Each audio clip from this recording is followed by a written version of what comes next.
આસોપાલવના જે પાન હોય છે, શ્રીફળ હોય છે, તુલસી હોય છે કે પછી બીલીપત્ર હોય છે, તો આ બધું આપણે પૂજામાં વાપરીએ છીએ, પૂજા વિધિમાં વાપરીએ છીએ, પરંતુ તેની પાછળ પણ કોઈ કારણ છે કે શું?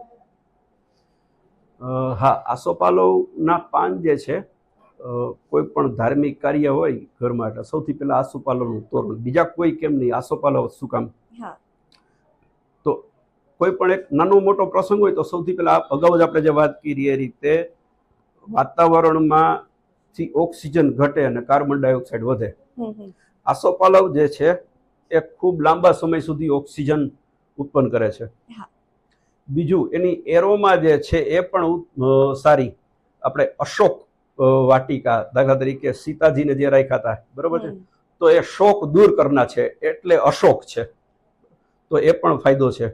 તુલસી જે છે એ તો આમ બધાને ખ્યાલ છે, એન્ટીબેક્ટેરિયલ, એન્ટીવાયરલ ઘણી બધી સારી પ્રોપર્ટી છે. તુલસીની ઓરા પણ સારી.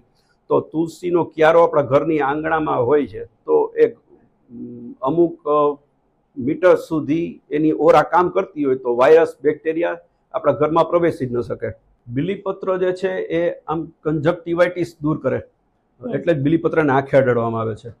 બીજું, બીલાનું શરબત છે, એની ચટણી છે, એ પેટ માટે ઉપયોગી. તો આ દરેક વસ્તુનો એ જ રીતે સ્વાસ્થ્ય માટે જ ઉપયોગ છે. શ્રીફળ છે એ પણ પિત્તનું શમન કરે. હવે આપણે ફ્રૂટ સલાડ ખાઈએ તો ફ્રૂટ સલાડ પોતે જ વિરુદ્ધ આહાર છે.